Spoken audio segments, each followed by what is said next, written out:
So before I start talking about this whole thing about leadership and online, I wanted to tell you that I'm no branding expert. I don't do branding. But I've been researching for the last couple of years what works, what doesn't work. And I actually tried it myself, making mistakes deliberately, trying things and seeing what gets response and what doesn't on which platform. We won't go too much into platforms because those are all technicalities, but it's all about why and the what, which we'll come to later. But before, can you tell me how many of you have Googled yourself ever? Great. You haven't. Go and Google. Then how many of you Google other people and make opinions about them? Form opinions and think like, wow, or what a jerk, or talking so much and look at the crappy LinkedIn profile. You make opinions, right? I do too. So don't be shy. I'm the culprit. I always do. I research people to the point that I can find which community they live in some PDF on the internet, if I have to. And I have found a lot of people like that. And think that offline branding is already hard enough. I mean, why the heck online? I mean, it's so hard to network offline. I mean, meeting people, talking about our interests and always introducing ourselves. You don't think it's hard enough? No? That's okay. I said, don't be shy. I think that. I've been talking to Catherine that, I find it really, really hard. If I go to networking events, I may come across an extremely extrovert person, but I find it really hard. I'm always in a corner because I don't want to go start talking about myself. I'm just not good at talking about myself. And then, you want to have an online presence or you want to change your online presence? All of you have an online presence? I have not Googled you since I did not have the list of participants. Otherwise, I would have done that. I know myself. But do you all have some form of online presence? Are you all happy with it? Largely. Mostly. Would you like to change it? The problem is I have someone with the same name who's a lesbian feminist filmmaker or something. So when I'm looking for a job, sometimes that could be an issue. So. Okay, let's talk later. We can change, probably we can try to change that. And the last question.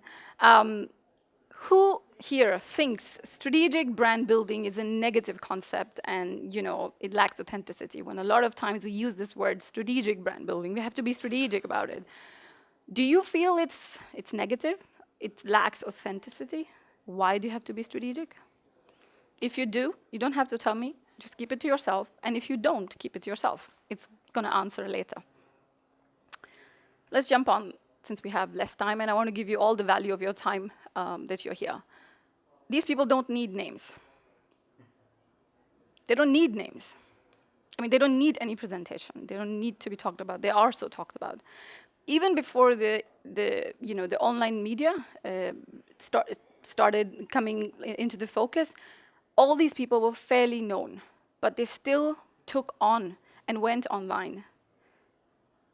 Anyone knows why? They had enough fan following.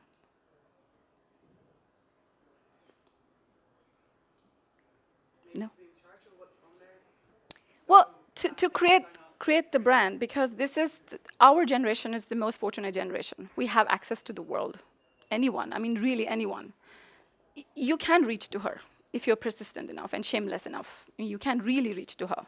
But the point is that all these people didn't really need it, but they are online because they want to communicate. They want to build a community around them. There might be some people following both of them, but I'm sure they're unique, like a unique group of people who only follows him, a unique group of people who only follows him, and so forth.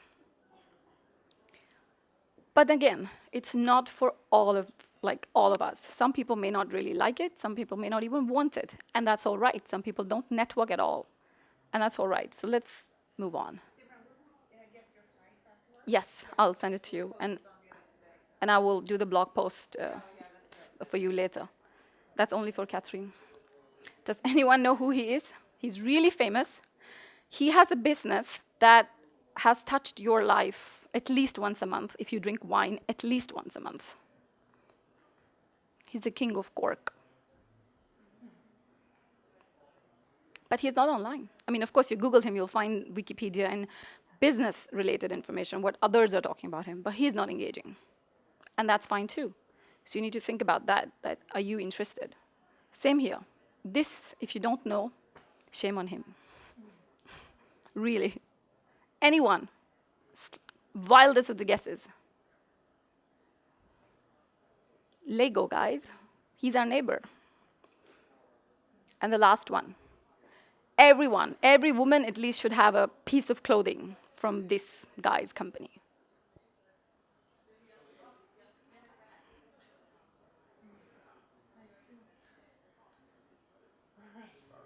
It's everywhere. It's the biggest retailing brand on earth.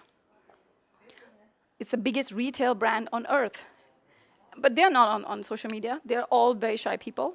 They don't want to be there. They network very exclusively with very private friends. So I wanted to trigger this thought that a lot of people feel stressed about it. I have to be online, I have to be online. And the leaders feel that, should I be not? You need to think what kind of person you are. It's personality. It's not a forced thing that you have to do it because we have the possibility now. And before we move on should I be there, should I not? Has anybody read this book, Start with the Why? It's a really good book. You should read it. Simon Sinek, he's a fantastic speaker, and this is his first book, and it was really famous. So if you have read it, great job. If you haven't, I highly recommend that. Like everything in life, marriage, children, jobs, whatever, you start with the why. Like, why do I want to do that? It's the same thing here. There is no difference. You start with your why. Why would I want to be there? Do you think it's an opportunity? I think it's an opportunity for me because I get to rebrand myself every time I change moods and I don't want to do this now, and 2 years later I want to do something else. I don't have to worry about, explaining it to, for example, employers because I'm still employed. But it helps me to rebrand myself. So I think it's an opportunity. It does build credibility. My current job, actually, I got it because I was already online. They didn't need any reference check, surprisingly, but it helped. You gain confidence. Yes, I did. I am an extreme introvert. 2011, I remember 2011, January, I started my first blog using WordPress, and when I was clicking the push, my heartbeat was like, I can't do this, because I felt like everybody would be watching me. I mean, the whole world will be watching me.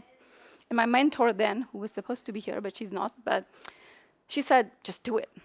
And then over the years, I have gained that confidence, and I have become thick-skinned. If you are naturally that way, great, you don't have to worry about it. But for a lot of people, it is a problem. And then it acts as a differentiator. It differentiates you. Like I said, I Google people. And a lot of us do. A lot of employers, recruiters, partners, companies. Catherine did check me out on LinkedIn. Even though we had met, we had been connected for a year and a half. But she did check me out, and that's fine. It's natural. You forget. You've been connected with people for years, but now you want to check how is it going today. Then you have the opportunity to become the subject matter expert. You just start picking the area that you're interested in, you start talking about it, you start connecting with people, and gradually develop your profile that this person knows about that subject. And if I have my statistics right, which I actually just read this morning, 85% of online brand building is content sharing. So we all are going to help each other in the future. So you don't have to worry about, what do I have to say? It's unique or it's not. No, there is a lot that you can share by adding your opinion to that. That makes it unique. I already mentioned access to the world. You build a global network. And if you're not satisfied with your current global network, do what I did. Go do a big, huge global executive MBA, and then you'll have a global network. Just kidding, but that was my reason when I started my executive business program. But the point is that you have access to everyone, and you can build it just by engaging. Actually, I'd suggest go follow Catherine's Twitter feed. You learn a lot of things. I have learned a lot of things because, like I said, I'm not branding expert, and I learn and I research. She does things that you realize, yeah, that's a great way of engaging. She reaches out to people, and I started doing that, the same thing. Like I said, I'm shy, but I started doing that. Let me try, what the heck, they will not reply, or else they'll just hate me, I don't care. But it works.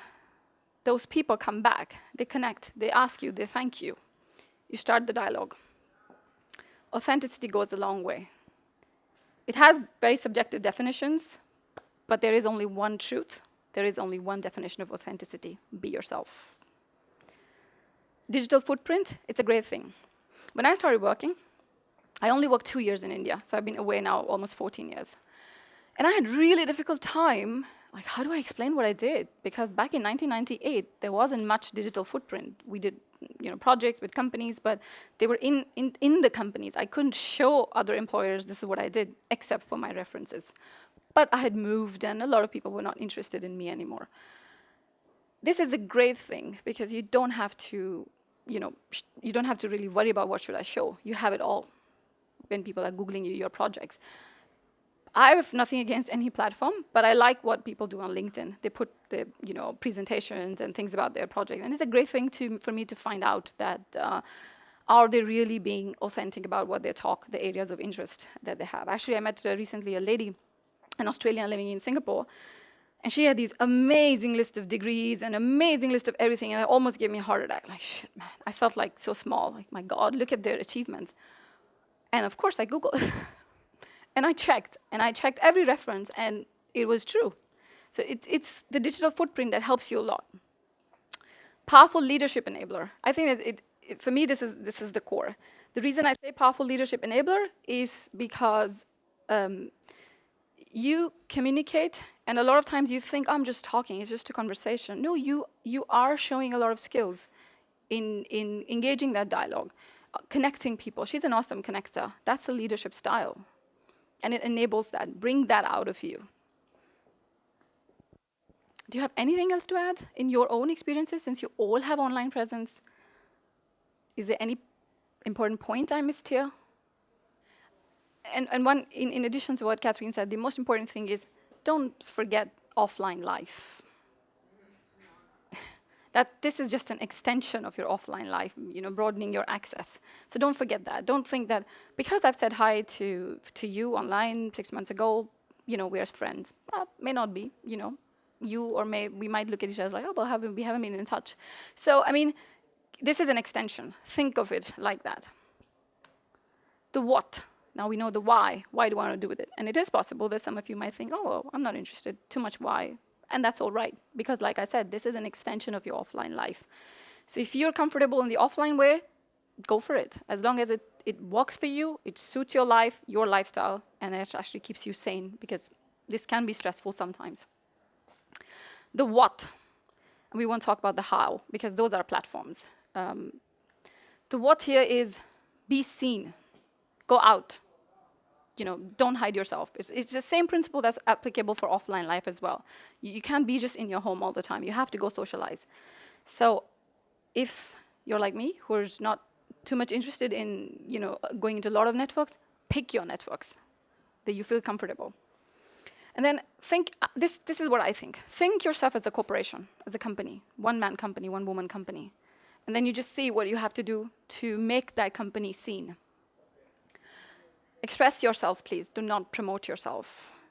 And don't talk about, if you want to be online, don't talk or like or promote things that you don't believe in, even if it's the best of your friends. Or you can send, of course, ask people to like those Facebook pages, but keep it to a very limited group, because in the end, it's all about your credibility. You might want to help, but it's your credibility. Your support will also tell people, oh, so you're interested in this. I'm not an animal lover, but I'm not an animal hater either. It's just that I don't want them near me. I'm just scared. I don't hate them, but I live on a horse farm, and I have horses, and I have cats, but I keep my distance. But I won't talk about horses and cats to anyone, because it's not my brand. It doesn't resonate with me. So besides sharing information or content or creating content, whatever you support what resonates with you. And be active, be focused, and have a useful presence. And by useful, it's very important, because I've been asked before, what do you mean by useful presence? It basically means that even if you're sharing, share something that's useful, that you think is useful, is going to help someone. It's okay that a lot of information gets shared 300,000 or 3 million shares or likes. That's okay, because we are 7 billion people. You all have unique networks. So don't be shy. And I've been there. I used to wonder, why do I share this? Because the whole world should know it. No, not really. People don't know a lot of stuff. So publish quality content if you're interested in that. It takes a lot of effort. So it's easy to say 3 words, but it really takes a lot of effort. Ask her, ask me, ask him. You blog a lot. I've Googled you, by the way. Actually, I asked Catherine, can you connect me with him? Did I? I did, right? I asked you that, do you know this person and can you connect me with him? Yeah. She hasn't done it yet, but. And consistently, you be consistent. If you, I mean, the thing is people say, oh, it takes so much work. Well, what is easy? I mean, reputation it's not built over time. Be consistent. It's okay if it's once a month or once in 6 months, but just be consistent. There are, people on Twitter, really well-known people, I don't want to take any names, but they haven't posted in years, but they are like followers and followers and followers. And actually, I think it's people like me who are followers are stupid because can't you see that so-called influential person hasn't posted anything in 3 years? Unfollow. Maybe that will wake him up, So don't get into this trap of following back, because a lot of times we share content and a lot of people will just start following me. I'm like, why? I mean, I don't share anything that has interest, that's interesting to you. But don't do this blind following back circles, and don't follow people just because they're popular and just they're known. I mean, Elon Musk, I'm a diehard fan of this guy, but I wouldn't follow him if he's not consistent with his information. Listen to your community. It's 5 people or 5 million. It's okay. It's your community. Own it. Don't feel shy about it. It's too little. Oh, it's too small. We always think that, oh, but it's too little. It's so small. Yeah, but we all start somewhere. So own it. I was going to say, but listening, isn't that the most important thing? Mm-hmm. Is to listen. Yep. And listen to your community. If you have employees, to listen to your employees or to your customers. Well, customers is happening a lot. And that's the basic for good communication skills, I think. Right. And customers happens a lot, but I must also say that that's because a lot of companies and businesses, we are selfish. We want to listen to our customers because we want to improve. We want to have products that they would like. So it's great we do that, but there's always self-interest. So try and eliminate that self-interest. And the most important thing I really liked, I was just complimenting, I'm sorry, I forgot your name. Vanya.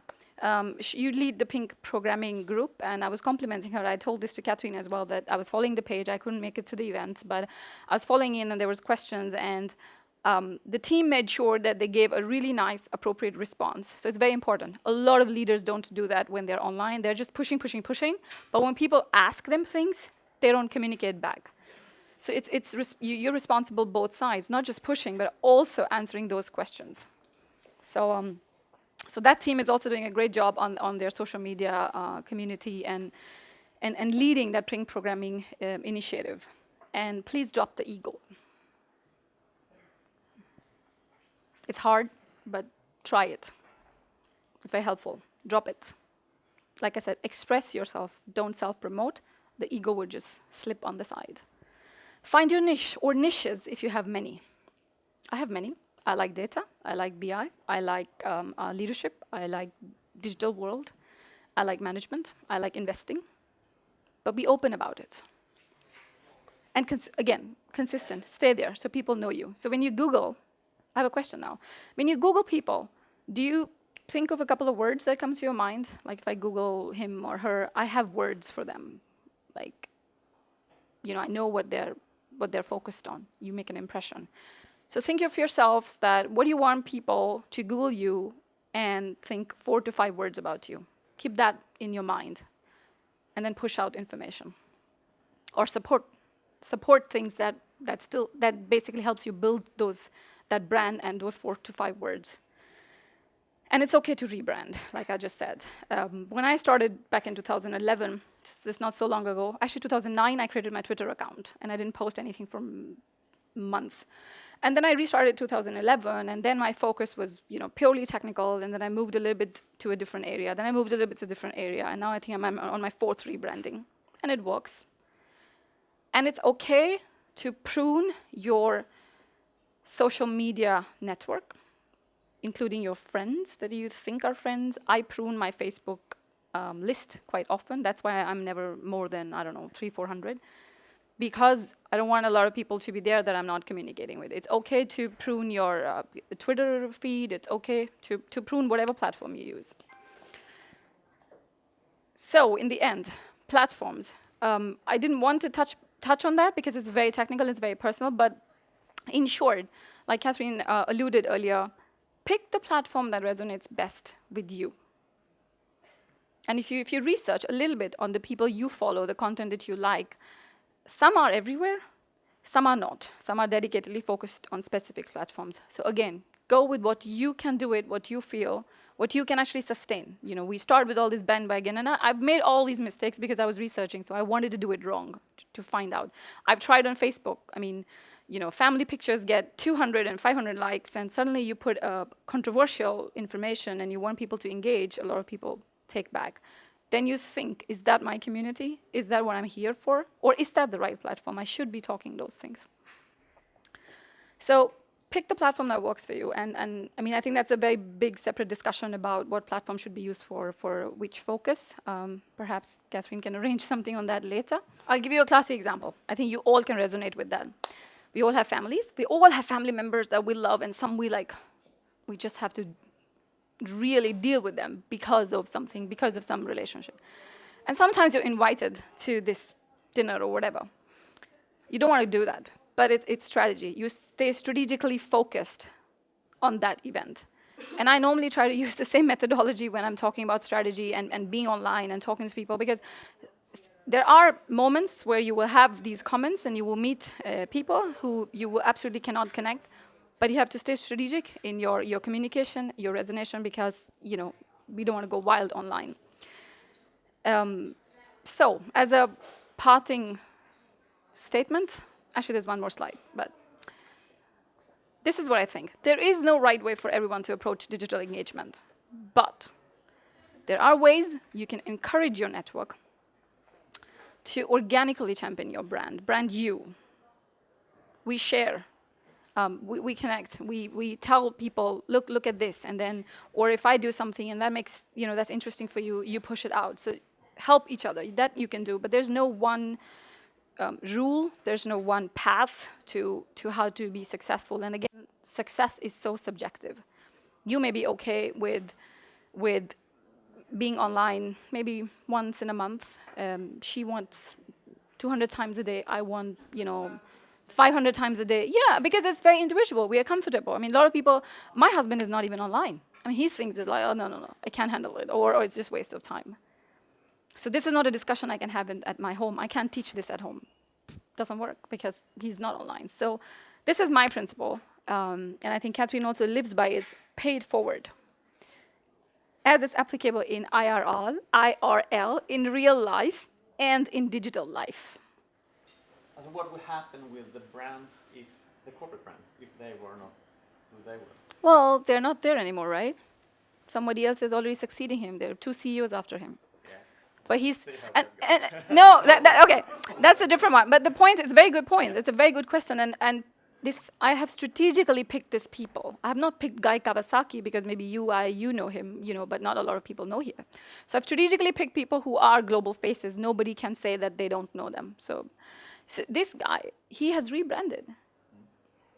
He's philanthropist. He's no more an entrepreneur. Well, he is kinda, because he's investing and he's doing a lot of stuff. But primarily, now when you Google about him, the only word that comes to your mind is philanthropy. The only word that comes to your mind is help. When you Google her, she wants to help the world, and she is. The only word that you Google her and say, she's all for women and girls, right? Women and girls. Leadership. Strong entrepreneurship, not so much on philanthropy. He does it, but not so much. He's more strong on leadership and entrepreneurship. And he, of course, Tesla. Say no more. So you have a very valid point, but he's moved on. And she has moved on. She has rebranded herself. She was a TV personality, someone who ran this show, but now she's all online. She has her own magazine. The focus has changed. And it wouldn't have been that easy for them if they were not online. I mean, he's very consistent. He's very consistent. He's very consistent with his information. I follow, you know, these 3-4 people, not so much those 2 ladies, because I don't have much interest in politics. But they're very consistent with their information, and I never miss, I try my best not to miss anything that they're sharing. So they have all rebranded in different ways. But I think they all have passion, no doubt about it. We can't question that. But the slightest of the differences, the people on the first slide, they have this need to be seen. It's very natural. They want to be out there. Of course, they want to help They all want to help. I mean, if we dig deeper, we'll find out that they all do some philanthropy. They're all helping the world in some way or the other. But he's an extreme introvert. He doesn't even give interviews. He's actually grooming his daughter to take over and start becoming the face of the brand. They don't have a face of the brand. Does Zara has anyone as a face of the brand? No. Because, like, Catherine earlier mentioned leader, it trickles down. He's introvert. He's not the face of the brand, so there is no face of the brand. It's the brand name itself is the face of the brand. So what you're saying is correct from a certain perspective, but whether they have passion and, they don't have passion and the others have passion, it's very debatable. In my view, they all have passion. It's just that they are channeling it through different avenues. I mean, otherwise they wouldn't be there wherever they are, all of them, if they didn't have the passion. And the point was for me to ignite this thought for you, that you have to see in your stomach, in your heart, that do I want to go online? Do I want to engage? How I want to build my network? You might be perfectly all right coming here, having your network, being there every day, because coming here every day is also being seen. You're not sitting in your home. And you might be totally all right with that. And that may not work for me because I'm hungry. You're passionate, I'm passionate, but I want more, I'm greedy. That makes it you. Yeah, Catherine, I don't need introduction with him now. I have a friend. Okay, so in respect of the time, I will jump on to the last slide, which is me. Catherine introduced me to the book read by Ted Rubin, and he said recently something, like I think yesterday or day before yesterday, something really interesting that caught my attention, is look the people in the eye digitally. So I just changed it to, although I'm giving him the credit, but look in the eye digitally. Look me in the eye. So I'm not mentioning anything. What do I do, what I am, etc., etc. Just go Google, research, connect, engage. And now if we are going to be here, eat lunch, let's talk. Thank you.